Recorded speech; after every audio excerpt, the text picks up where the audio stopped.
Welcome to the Going Green podcast. And this week we're going to have a look at, I suppose the question is, what difference am I making? Because we're going to look at the subject of climate doom.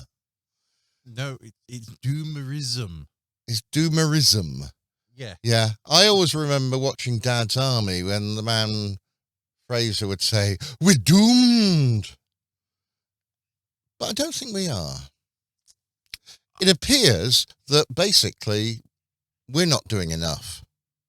And, so if we're not doing enough, well, should I just give up? We know that some countries just won't play with climate change. And others we see are just making empty promises. They just don't get down to anything.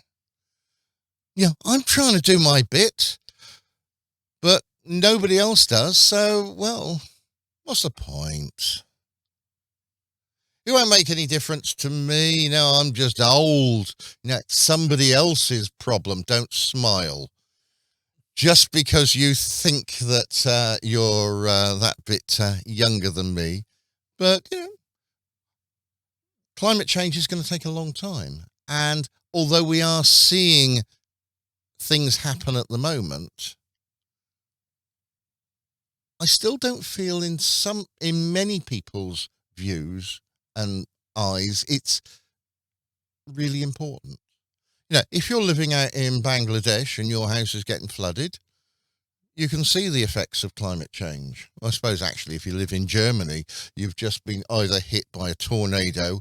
Last year you were either flooded or you had these sort of wildfires going on. And if that's not a hint that something's going on, well, basically, What is? Yes. I know, that's the question.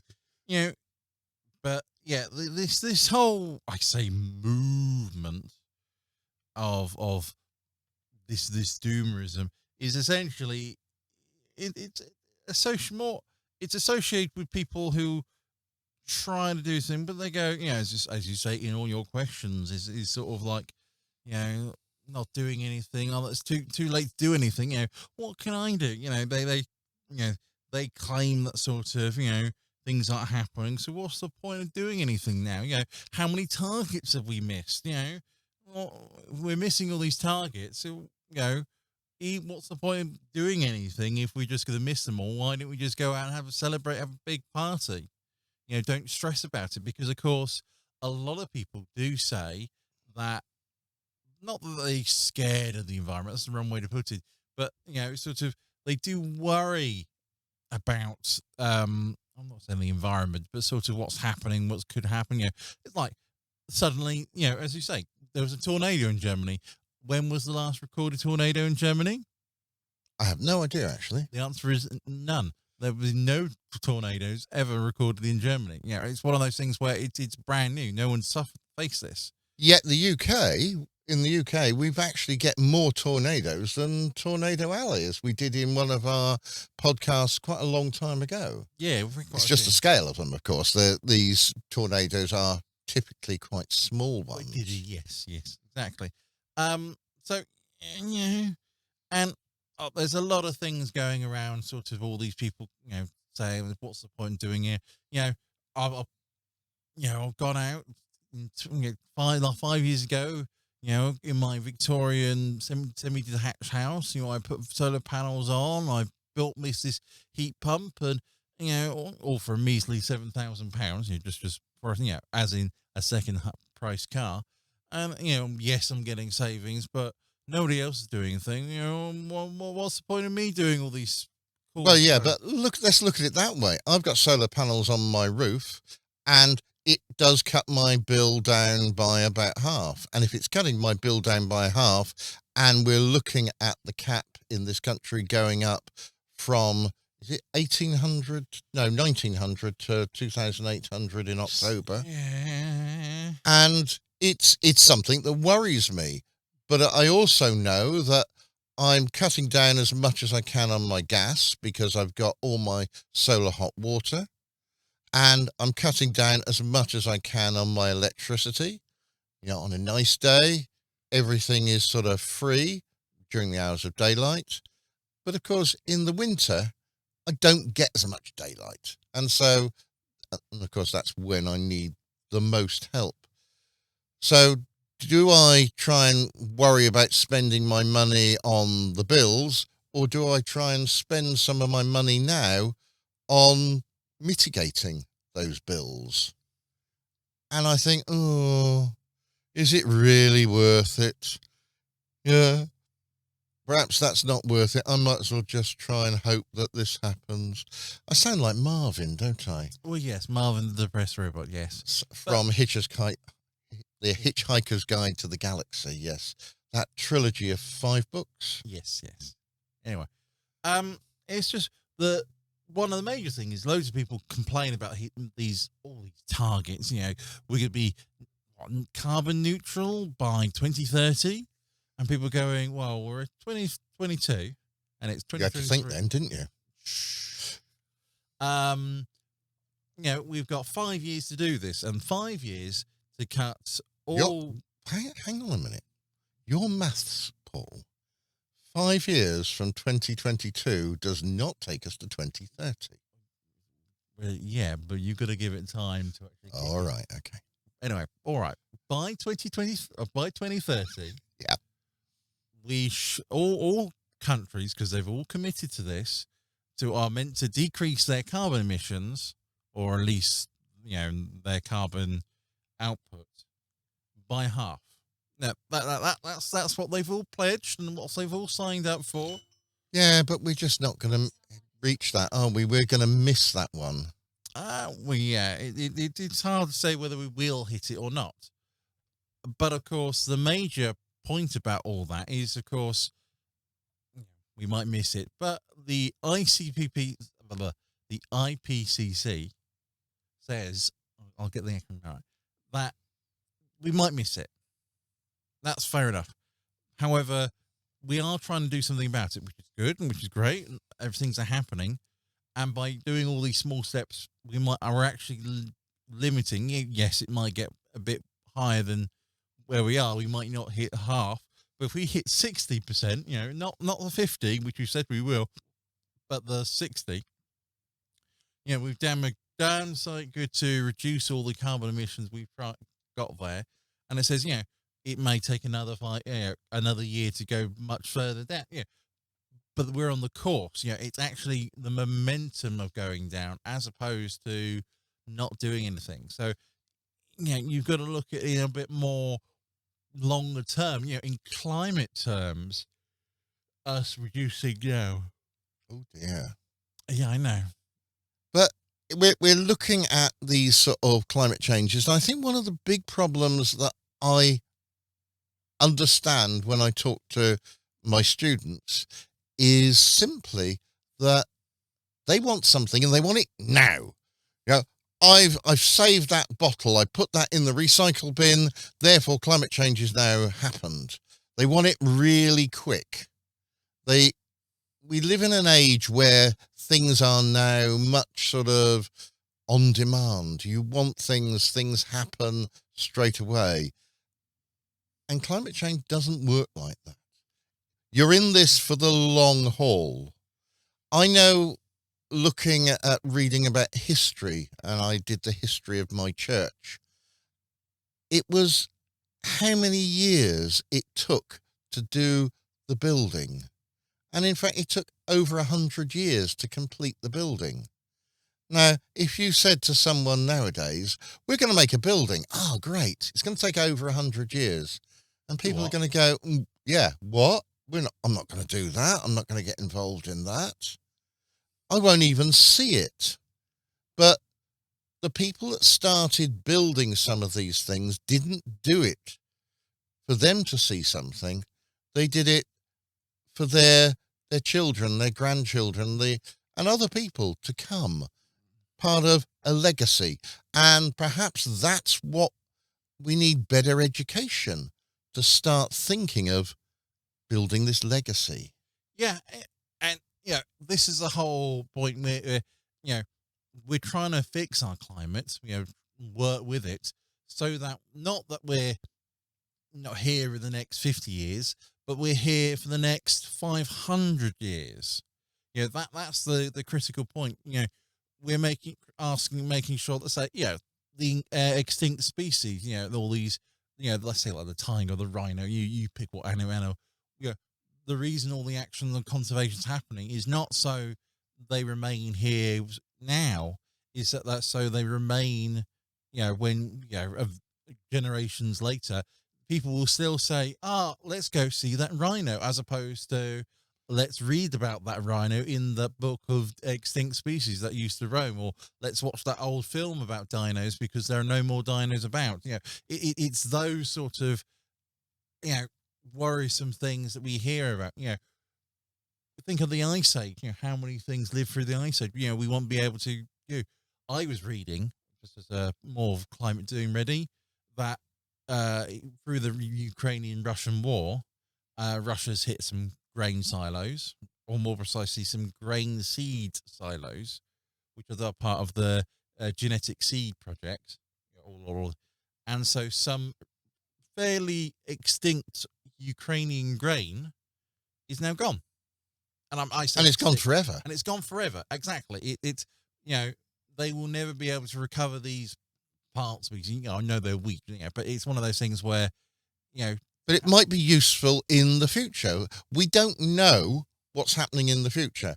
We've got to try and, if you like, archive off some of these ancient species because you don't know when you're going to want those genes and put them into something.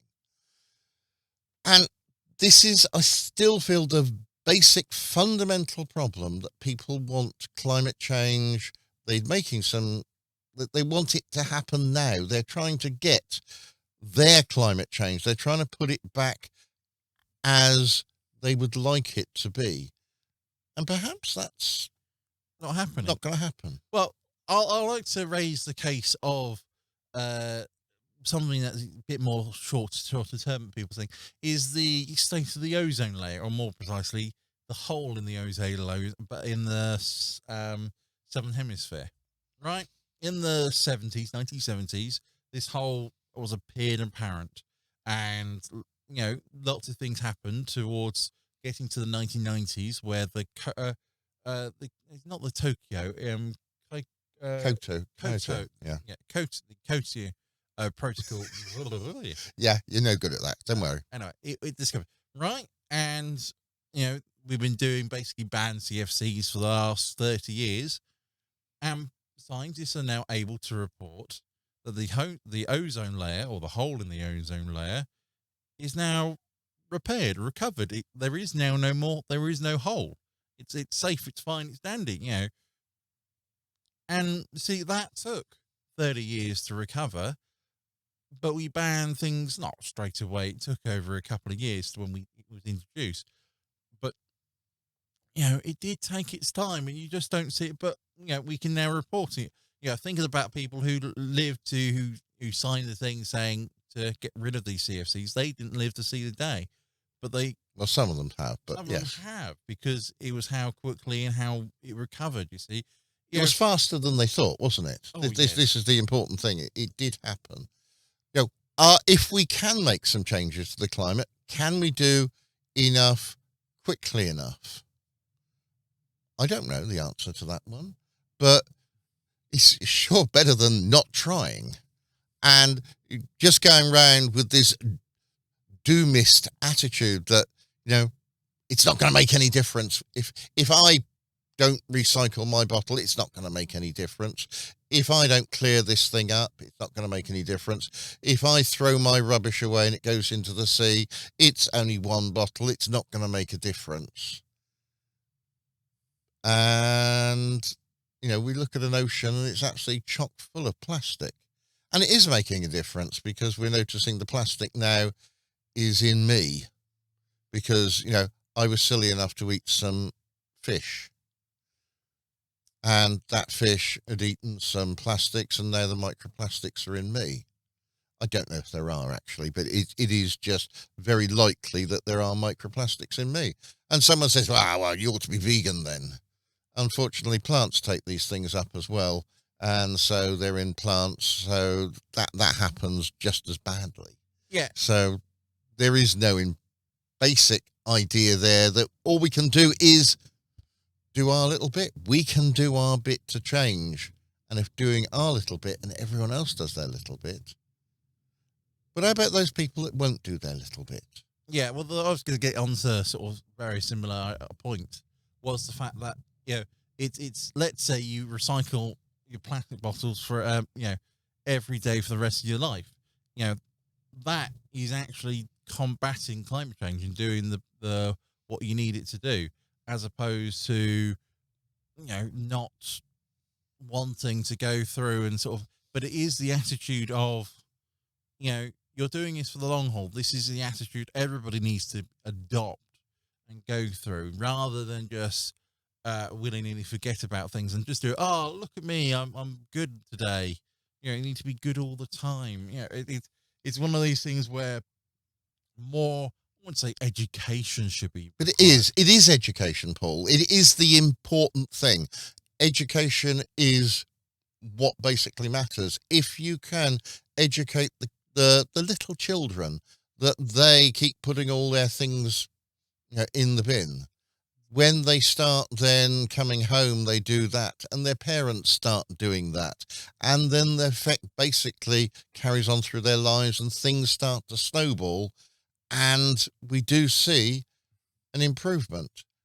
But it is starting young. It is starting with good education.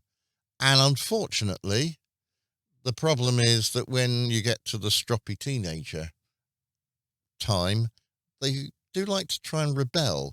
Kids are often talking about this and that. They're going to do this, they're going to do that. And sometimes they do. But often they're still using loads of power on their phones and their computers and leaving all the lights on, leaving the water running while they're trying to clean their teeth.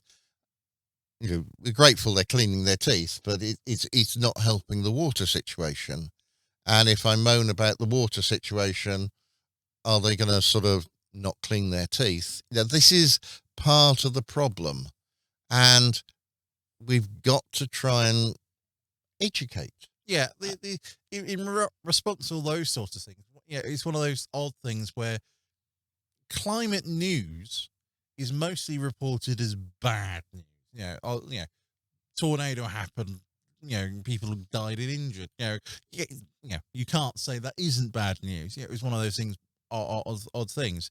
And you take your teenagers, point of view. They're brushing their teeth, but they forget, if you moan that they keep wasting the water from the tap, they go sort of, I'm just I'm not wasting water now. I'm not cleaning my teeth. Exactly. Yeah. They take that attitude because, of course, you put in negative enforcement on that. Whereas perhaps it's the idea that maybe we should be starting rewarding ourselves a bit more. Well, there are websites out there that say, this is happy, good climate news rather than sort of all the bad stuff. I know on my blog, I report, some of the bad things that happen, but most of the time, probably about 90% of the time, I try and report all new, good, interesting things that are happening. Development of new types of batteries this week, of different sort of PET AZes. PET is a plastic, and an AZE is generally an enzyme, and they found an enzyme that sort of eats plastic really good.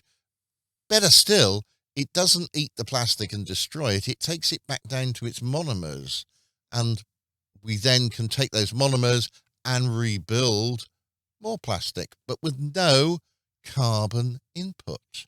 And that's great. And that should be something we're running around celebrating. Yeah, exactly. And this is one of the crux of the whole problem, is that climate change or climate news is always associated with, I wouldn't say bad news, but associated with bad things, bad happening. This is why people think climate doomerism, because they hear that everything's going badly. We're missing targets. We're failing all these things. We're just doomed. There's not much to do, but you've got to sort of remove yourself and say, well, what good are we actually doing? you hear about all the nice fuzzy animals we managed to save. Surely we should be celebrating the animals we've managed to save from extinction. Yet people don't seem to.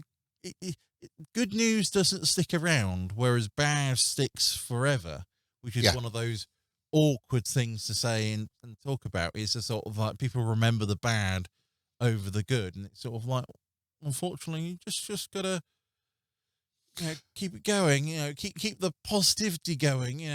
But it's like with things like when we had the pandemic. Great, we had fantastic work being done on vaccines, but you still had these people going around saying, oh yes, no, it's been developed too quickly, so it won't be any good. Oh, it contains this code that it's bad. There are various sort of all sorts of rubbish being talked about by generally people who don't know what they're talking about. Well, yeah. Now, if you want to learn about a good vaccine, why not talk to your local plumber? Because he's an expert on this. At least that's what he is down the pub. Yeah. Perhaps it's not the plumber, actually. I'll be honest. Other professions are available. Yes. yes. But you get all these news, all these with the social media, you do find people who present themselves as experts. Now, we try not to do that. We don't say we're suddenly experts on stuff. We know a fair bit. We do a lot of research. We do a lot of research and a lot of chucking through articles, and reading, finding all the nice, good bits and tidbits and sort of to draw them out from things. And we have got degrees in different related subjects. Yeah, so it's not like So we don't try. So we don't say don't believe us. Go look things up for yourself, and you'll probably find all the points and articles where we've taken everything, all our facts from. But it is reliant on the issue of looking at people you can trust and newsworthy. It's one of those things where all the news sites says, why can you trust us? Well, we use all these reputable sources and all things, as opposed to Joe Bloggs down the pub who says some silly things. We were reading about the UK is going to try some genetically edited crops, right? And they're doing all this huge burst. And most people are now talking about genetically modified crops. And they can't see the difference between the edited and the modified, because of course modified is you change something, whereas edited, but modified actually in that case usually means they go and get a gene from a bacteria or something and put it into a plant. Whereas the editing is taking the plant's code and just making extending it and repeating it, making more, so it makes more of it, or cutting a bit out, changing it, as opposed to introducing new stuff. Now, is that modifying? The answer is, well, yes, but it's more like editing, as in video editing, where you're taking your tape and you're just cutting, and you haven't added any new tape. You've just literally, and you haven't put a new organism thing in there, which is going to be possibly a problem. And you listen to some people talking to this, and they're very anti it because you can't do, gene editing because you're taking other organisms and putting the stuff in there. And you think, no, they're not doing that. But you can't talk to these people. No, they're very polarized in their point of view and not willing to talk about anything else. And so suddenly, you get hammered by all these things saying these are all bad, and it sort of persuades people. Carla says this. Well, Carla's, she's nice. Why would I not believe Carla? But unfortunately, where she got her information was someone trying to make a point.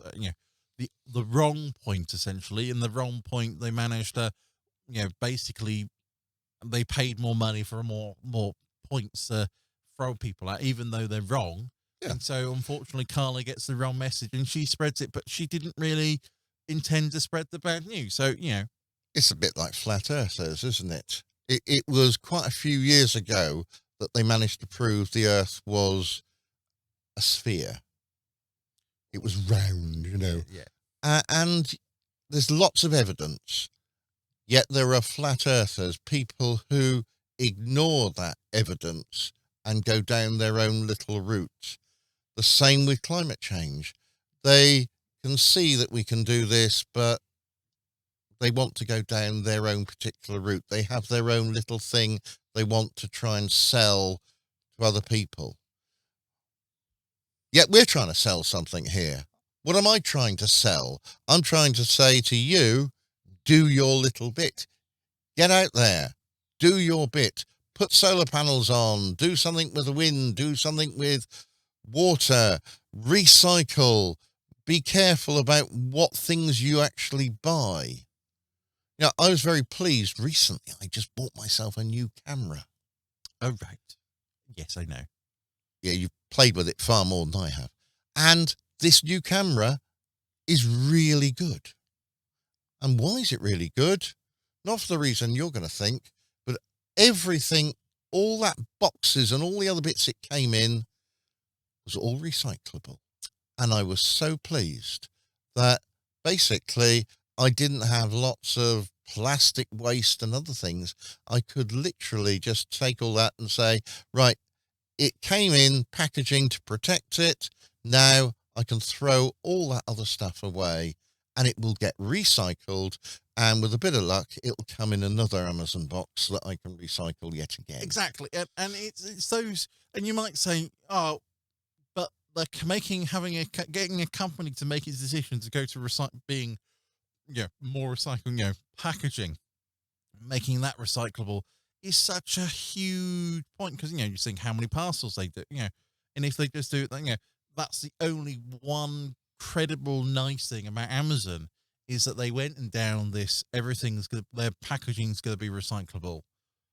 And, you can't deny how much of their recycling packaging isn't recyclable. The answer is it's always on their the person who made the product, because obviously Amazon's a shipping company as opposed to the product maker. So, you say sort of, it's not on Amazon to do the product, packaging, but they deliver the package all in recyclable material. And, that decision was made nearly 10 years now? Probably even more, yeah. Because it wasn't cheaper. It definitely wasn't cheaper. Initially, it wasn't cheaper. But it was better in the long run because, of course, they knew they could all, you think about the paper, there's this, basically sugar paper that goes in, right? That can go into make other things down the line. They know that basically they're in a circular economy of recycling where, they put it in a box, the box gets recycled, they then buy a recycled box. They know that forever they will have boxes to use. Well, see, I'm not rich by any stretch of the imagination. You only have to look at my car to see that. But basically, I make a decision that when I buy products, I try and buy products as much as I can that will be recyclable. They come in recyclable containers because I'm trying to do my little bit. And if I can't do my little bit, it does help when companies like Amazon, other companies also apply here, do put their stuff in recyclable boxes. Like my Canon camera. There we are, a little advert for Canon, good camera. And it's in a nice box that I can throw away and recycle, as opposed to going into landfill. Yeah, and it's knowing that box will be recycled, and I've done my bit because someone at, say, Canon did their bit. And, you need to say, right, not pat yourselves on the back, people, because obviously we should have been doing that originally. But how many other companies can you say that happens for? Is one of the other critical things is, there is a movement in, say, I was reading that 42% of the world is actually under the age of 25, which was a bit scary.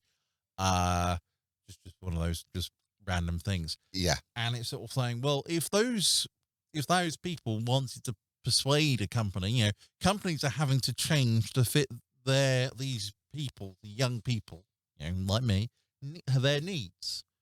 And so if they don't do that, they don't make money, you see. So suddenly the companies are now adapting to our needs. So if we present our needs as, we want recycled packaging, well, then companies might be, I will say, persuaded. They might find it in their interest to use recycled packaging. And so that's how suddenly, us as a consumer can actually backtrack to the company and get them to do what we want them to do, is by using our decision, our money, to actually only go for those things. And so if they want a share of that, my $1 bill or £1 bill, whatever you want to currency You haven't use. ever seen a £1 I know, just kidding. Anyway, but if they want that, then they're going to have to make choices. They're going to have to be good for that, and that's something that all these things like, what difference can I make? Well, the answer is it's a difference in what you buy. It's a difference in how you use your money.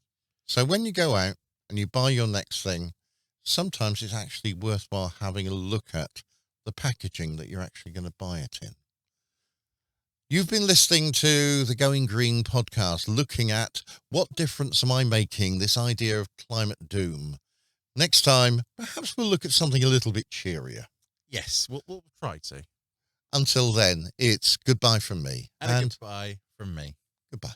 Bye.